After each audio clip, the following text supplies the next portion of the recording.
So welcome, my dear ones, into the sanctuary today and this wonderful Sunday. This lovely crispness that's in the air, keeps us shaken up and awake and alert and open and receptive, and we know we're here. And so it's the second Sunday of the first month of the year, so we're looking at this thing called life in the way that it works. First Sunday is about this thing called God, this thing called life, the thing itself. And we know that the thing itself is this wholeness, this completeness, this sense and sensibility of omni-essence, which is omnipotence, omniscience, and omnipresence, the all-knowingness, the everywhere present and the all-powerful one thing, life. Life, of which many call God. And so today we're looking at how that works. How it works. Like we've never heard this before, we're going to listen. Well, the way life works, as you have probably recognized by now, is it works by means of you and by means of me. It works through you and it works through me. And the way it works through us is through the way we think. It's through our consciousness. And our consciousness is this infinite thing that uses the mind, the human mind, because in order for you and for me to be able to navigate this three-dimensional world, we need to have a mind and use it well. And so consciousness uses this mind to create through us, to experience itself through you and through me. It's why I never understand why people say, oh, I don't celebrate my birthday. I say, what in tarnation is the matter with you? Your birthday celebrates the moment the divine decided to show up by means of you, be itself by means of you, and express itself however you will allow it. Is this not worth celebrating? This is worth celebrating every day of our lives. Forget the numbers. Just celebrate the day. Because God is numberless. The infinite is numberless. You're as young now as ever you were when you were first an idea in the mind of the divine. So when people ask you your age, you say, I'm as young as spirit is. And that's the truth. And so, my dear ones, that's how life works, through you, through me. That's how important we are. We're like this great big cosmic jigsaw, and each one of us is a piece of that puzzle, but without each one of us, that puzzle cannot be complete. And when you make a jigsaw, I love jigsaws, when you make a jigsaw, if one piece is missing, it irritates the living daylights out of you. It's annoying. You're not thinking of the whole jigsaw, you're thinking of the piece that's missing. So is the cosmos if you're not in it consciously. It's thinking of you, and it's singing, come back to me, come back to me, come back to me. We need you for completion. That's how the infinite works by means of you and me. Life. It shows up in you. It creates through you. It empowers you. You have been empowered. There's a power for great, awesome, infinite good in you. And you have that available to you to use for your good and the good of all of life. It is there. It is awesome. It is powerful. It is infinite. It is unlimited. And it screams, here I am, for God's sake, heaven's sake, whatever sake, why aren't you using me? Why aren't you using me? This is what it's about today. Why aren't you using the power for good in the universe greater than you are in order to receive and to express through you good and only good, so that life by means of you can be larger and greater and uplifted and advanced and in a forward movement because you're in it. But are you in it? Where are you in it? Do you know where you are in your life and living? Have you any idea?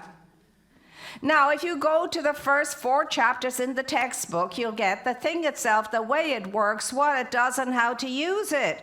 I'm not going to spell that out for you. You're all capable of reading. You can read the first 4 chapters and you will realize it's yummy.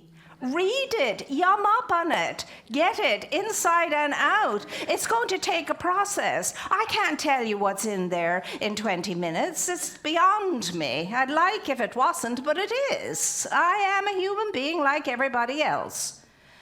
But it's absolutely delicious, so devour it. As Bacon says, some books are to be chewed and digested, and the textbook is one of them. So I hope I've whet your appetite for that. So I'm just going to put it in very simple terms.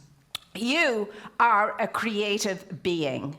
Creation is happening by means of you all the time without stopping even when you're asleep. You're creating something. And you're creating it through your consciousness. You see, the conscious mind is the director of your thought. It's the producer of your thought. Then it drops down into your subconscious mind, which is the receiver of your thought. Then there's an action that occurs between the two, and that produces an outcome or an effect, an experience, something showing up in your life as a result of it. In metaphysics, we call it the spirit, the conscious mind, the soul, the law, or the subconscious mind. And then we call the outcome, which is the material manifestation, the body. This is what happens. Now, that's going on in you all of the time.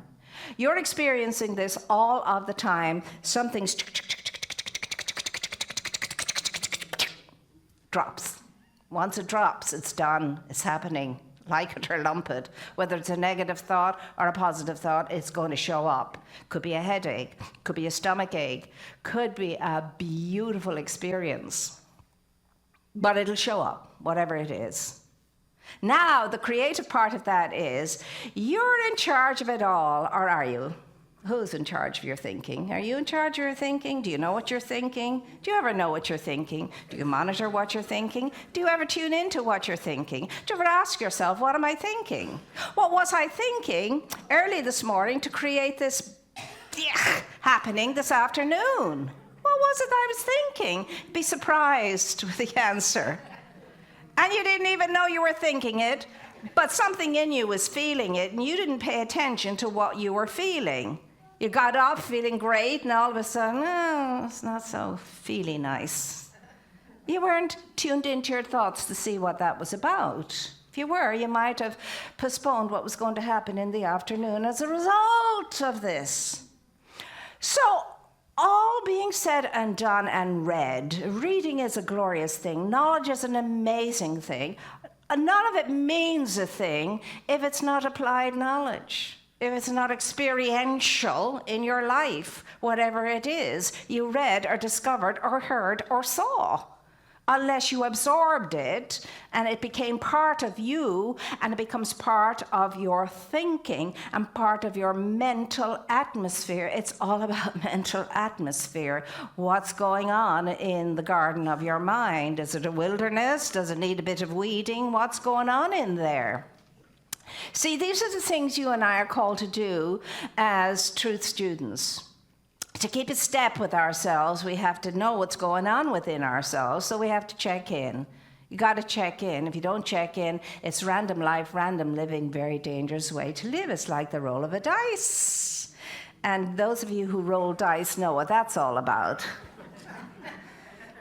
And so, my dear ones, here's what I have to ask you and me today. Very serious questions today, but lightly asked, because I know there's a power greater than me within all of this, and I'm accompanied, it's available to me, and sometimes, certainly, it's going to nudge me into waking up and asking a question. And if I don't respond to the nudges, it'll kick me right up the rumpus, and I land on my face, and then I'm faced with it. I'm faced that I have to look deeper. Don't like learning that way, like learning from the gentle nudge. So the question is, in all of your beliefs, in all of your opinions, in all of your thoughts and thinking, ideas, perceptions, and imaginings, what are you getting out of it? How is it showing up in your life? How is it making you feel? What kind of experiences is it producing for you, this thing called your mind and what goes on in it? Is it producing the life you thought you'd have by now? Is it producing for you the kind of things that you desire for yourself to happen in your life that you know would be good and very good? What is your thinking and the structures in your mind producing as experiences in your life? Are you happy with them? Are you pleased with them? Do you think life is good at the moment and everything is copacetic and it can go on the way it's going on? Or do you think you need a little recalibration here, little adjustment there? Is there something could be done? Well, there always is, no matter how good your life is, and here's the key. Most important tool you have in your spiritual toolkit is choice. Choice. You can choose. You do choose all the time. You have the power of choice. And as we are told, the most important thing in your life is the next move you will make. But that will be based on the choice you have made.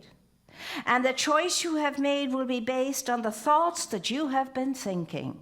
Your thoughts will lead you to choice, and choice will lead you to your next move. What is that going to be, your next move? Is it going to move you in the direction of your good? Is it going to lift you up? Is it going to take you up into the higher echelons of conscious society?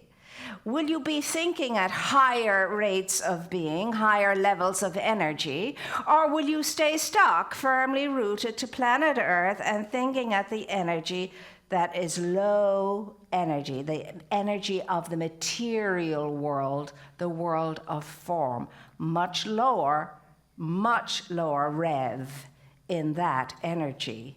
None of it is good or bad. It just is what it is. But you have a different feeling depending upon from which you operate, whether it's low energy or high energy. You want to think thoughts. I want to think thoughts that keeps us in the high energy zone, because the high energy zone is an affirmative zone. It affirms life. It affirms life. The lower energy makes us open and susceptible to negating and negative energy and keeps our energy low, which means we don't have the motivation, we don't have the enthusiasm, we're not ready to be able to experience life in all of its radiant splendor and energy and vim and vigor and zest, because that's how we're supposed to live. We have the capacity to live at that level. The question is, how are your choices? What are you choosing? What are your moves like as a result of that? And how is your thinking? Because that's where it all begins. Now, I have here with me, remember, life is very important and energy is very important too. I have a bottle of water here. You see this bottle of water? Can you see it? It's not quite full. Now, in your mind, you could be going to the glass half empty, glass half full, blah, blah, blah. No, I'm just holding up this glass of water, or this bottle of water right here and right now. Wouldn't mind drinking a bit of it, actually. But anyway, I'm holding it up now. So, I'm holding it. It has weight. It has weight. You can imagine what the weight of that might be. It has weight, and I'm holding it. Now, if I hold this for a minute, it's not going to trouble me at all. If I stand here like this, holding it for an hour, I'm going to start feeling a little bit of discomfort. And I'll be saying to myself, anyway, why am I standing here holding this for an hour? And that's okay. But if I'm holding this for a day, my hand is beginning to get numb. And by the time I hold it for a day and a half, my hand has gone into paralysis. What has that got to do with anything? Because you know I'm not going to stupidly standing here holding this for a day and a half. I'm going to drink this in a short space of time. This is a symbology for you and for me, holding on to old thoughts, old ideas, old feelings, holding on to stuff and things that you and I ought not to be holding on to. For the longer we hold on to them, the more discomfort we experience. And then eventually you and I will go into numbness and paralysis around them. And when we're in the numbness and paralysis around them, I will guarantee our response and next move will be to grab a pint of ice cream or a big bag of Ruffles, turn on the television, sit down and veg out. That'll be our next move. That'll be our next move. Why would we want to do that? Actually, why are we doing it? Because some of us in this room are doing it. Nothing like a bag of Ruffles. Nothing like chocolate, yeah. I tell you, my dear ones, this is how our minds work when you and I are not paying attention to the thoughts that we are thinking, the choices we're making as a result, and the moves that we make based on those choices. And all that this day is saying to us, and the way life works, is it's working through your mind, through your thoughts, through your feelings, through your convictions about yourself and everything else. So we have to ask ourselves, is this the life I want to be living? Am I in the life I want to be living? Is this what I have been envisaging? Is this what I have been imagining? You know, the power of imagination, as Einstein says, the greatest of all powers. So if you know that, and I know that, what is wrong with us that we're not using the power that is within us for good in the universe that is greater than we are and is available to us? What is the matter with us? And that's what we tend to do. We need to stop doing that. We need to have a smile on our faces when we realize this. We need to say, oh my goodness me. All I have to do is to start thinking what I know, feeling what I know, and moving upon what I know in the choices I make. It's not about me, my gosh, it's not about me knowing anything, for I know very little. But what I do know is there's a power for good in the universe greater than I am, and it's available to me to use. I absolutely know that. Even when I forget it, I come back to it, I know it. I do. I know that. I know that. Do you know that? I'm glad you're not all saying yes, because you would be lying. Sometimes, because sometimes we don't know it, and that's when we make the wrong moves, so to speak. That's when we're not choosing wisely and well. But we can, and it doesn't matter what state our life is in now, how hopeless and helpless it might seem to be. And you might say, oh, it's so bad now, why even bother? It doesn't matter where you are in your life right now. You can change. You can change it. The question is always, are you ready? It's a rhetorical question. Are you ready for your best life now? I mean now, not tomorrow, because there is no tomorrow. It is always today. Always today. It's the only place anything gets done is today. It's the only place you can be ready today. So I will ask us all, are you ready now? Are you ready to choose differently? Are you ready for greater moves that you're going to make? Are you ready to change? I use the word. Yes. The C word. Are you ready to change? Yes. You're thinking. Yes. You're feeling. Yes. Your way of doing, how you show up. Oh my gosh, oh golly gee, you have said yes to 4 amazing aspects and areas of your life that will affirm you in a way that I cannot even describe to you. I'm excited for you. I will say yes to, I'm excited for me too. But don't let it go in this ear and out this ear and out the window the way it always does. This time, keep it in, keep it in, keep it in. And the way you'll do that is to know the knower within me assists me. The doer within me assists me. I can rely upon the knower within me. I can rely upon the doer within me. And I will trust them when I am tempted not to trust myself.